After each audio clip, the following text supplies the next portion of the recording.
How's it going, guys? It's Red, and in this video, I'm going to be showing you guys a super powerful, high difficulty DPS setup that you guys could be using right now in Back 4 Blood. But before we get into that, if you're new here to the channel, make sure to leave a like on this video and subscribe for more awesome Back 4 Blood content just like this.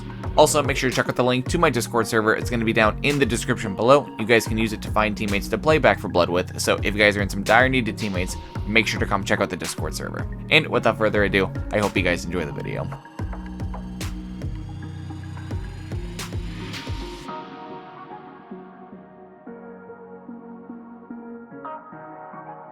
Alright, so here we are in the deck building menu in Back 4 Blood. This is going to be the complete deck list, so if you guys are just looking to copy and paste the deck, now is your time to do so. But for the remainder of this video, I'm just going to be talking about what role every card plays in the deck and just everything like that. Now, the game plan of this deck is to take advantage of the interaction between 2 is 1 and 1 is none and admin reload as much as we can. Like, we are going to be using and abusing this interaction just as much as we can. And if you don't know what this interaction is, 2 is 1 and 1 is none is a card that says we can equip a primary weapon in our secondary slot, and it takes away some of our swap speed as a downside. But admin reload is a card that pairs really well with it because it says whenever we stow our weapon, it reloads. So the basic combo is to get 2 primary weapons and, you know, shoot all the bullets out of the first one, and then just, instead of reloading, switch to your other gun, and then by the time you're done shooting all the bullets out of that gun, your first primary is going to, you know, already be reloaded thanks to admin reload.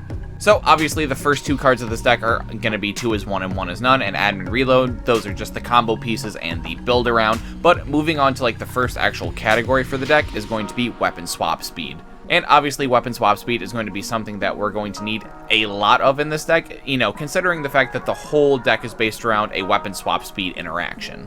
And to start this category off, we have Cold Brew Coffee, which is going to give us plus 15% reload speed and plus 25% aim speed, weapon swap speed, and use speed.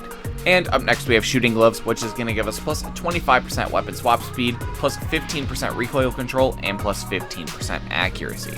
And to round off this category, we're going to have Energy Drink, which is going to give us plus 15% stamina, plus 25% weapon swap speed, plus 15% move speed while firing, and plus 10% slow resistance. Now, the reason that I chose to play like these cards specifically, and the reason that I think you should play these cards specifically over something like Guns Out or Hockey, is because of just the versatility that you get out of these cards. And I mean, like, you get the same end goal, like, albeit maybe you have to use up 1 more card slot, but I mean, it's just so totally worth it. And what I mean is, like, I don't like my cards, like weapon swap speed, reload speed, damage, like, I don't like them to be super linear. I don't like them to only do just this one thing. And there's just a lot of cards in the game, like Energy Drink and Shooting Gloves, that just have a, you know, not the highest amount of weapon swap speed, you know, printed on the card, but it just has a lot of other good values to it, and it doesn't make you accrue any downsides.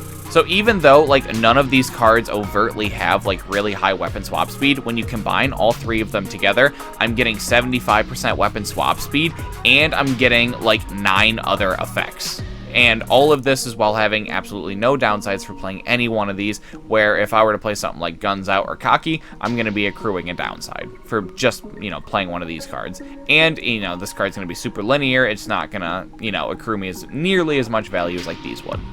Alright, and moving on to our next category, which is going to be weak spot damage. Obviously, we're a DPS deck. I mean, the whole point of the deck is to just kill everything, like, on sight. So obviously, we need to be able to have a lot of weak spot damage at our disposal. And to start this category off, we're going to have Hyper Focused, which is going to give us plus 50% weak spot damage and minus 40% move speed while shooting or melee attacking as the downside. Up next is going to be Reckless Strategy, which is going to give us plus 30% weak spot damage and minus 5% damage resistance as the downside. Up next, we got Front Sight Focus, which is going to give us plus 20% accuracy, plus 10% weak spot damage, and plus 15% aim speed.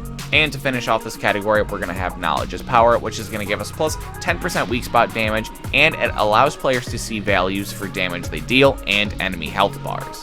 Now, the reason that I played these cards specifically is because all of the other weak spot damage cards, they're just either too linear or like the downsides are like too steep. Like, take a look at a card like Ridden Slayer. Like, this is just obviously too linear. It's not going to offer us, you know, nearly enough value for just like how linear it is. And then there's, you know, other cards like Killer Instinct, which is, you know, obviously we're not going to disable our ADS for the deck. So, I mean, we're still at 100% weak spot damage, albeit we have to use 4 cards rather than 3 because we're not playing Ridden Slayer. but I do feel like the fact that we're getting extra value out of front sight focused and knowledge's power is more than enough to cope with that fact. And moving on to the last actual category of the deck is going to be just straight damage, because like I was saying with the weak spot damage, like we're just meant to kill everything on sight, so we have to be able to just deal a lot of damage.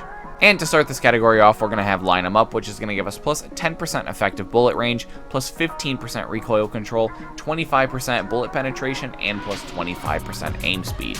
Up next, we got Patient Hunter, which says every 0.75 seconds we aim down sights, it increases our bullet damage by 10% up to 3 stacks. Up next, we got Silver Bullets, which is going to give us plus 10% bullet damage and plus 15% effective bullet range. Next is Shredder, which is going to say each bullet hit causes the target to take 1% increased damage for 3 seconds, stacking up to 15%. And to round it off, we're going to have Large Caliber Rounds, which is going to give us plus 7.5% bullet damage and plus 200% bullet penetration.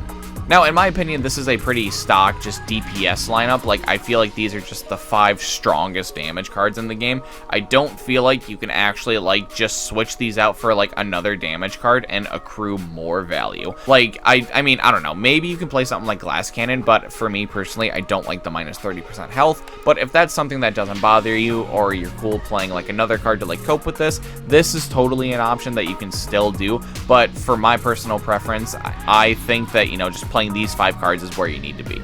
And the last card of the deck is going to be High Vis Sights, which is just going to give us plus 30% aim speed. Now, this one seems a little random, but this one was honestly just kind of thrown in there for my personal preference, because when I was making the deck, I wanted to use things like snipers, ARs, and just things that ordinarily didn't have the fastest aim speed on their own. But, I mean, if you don't plan to do that and you plan to do, like, I don't know, SMG and shotgun, or just, you know, some variation where aim speed isn't that important, you can honestly just play, you know, like another damage card you want. But another card that I thought was really synergistic with this deck was actually Ammo Belt, which is going to give you plus 50% ammo capacity and plus 15% reload speed. Now, this is honestly like the honorable mention, like 16th card of the deck, because I mean, reload speed actually like helps this deck a lot, even though like you don't actually reload. Like, as weird as it works, if you have high reload speed, it's going to make admin reload proc even faster. So, I mean, if you don't really care about the aim speed and just think it's a little unnecessary, feel more than welcome to just throw Ammo Belt in there, because that's honestly a great card in the deck too. Well, that's going to do it for the video, guys. Make sure to leave a comment down below telling me any deck changes that you guys would make. And as always, if you happen to enjoy the video, make sure to leave a like and subscribe to my channel for more awesome Back 4 Blood content just like this. Also, make sure to check out the link to my Discord server. It's going to be down in the description below. You guys can use it to find teammates to play Back 4 Blood with. So if you guys are in some dire need of teammates, make sure to come check out the Discord server. And until next time, it's been Red, and I'll see you guys in the next video.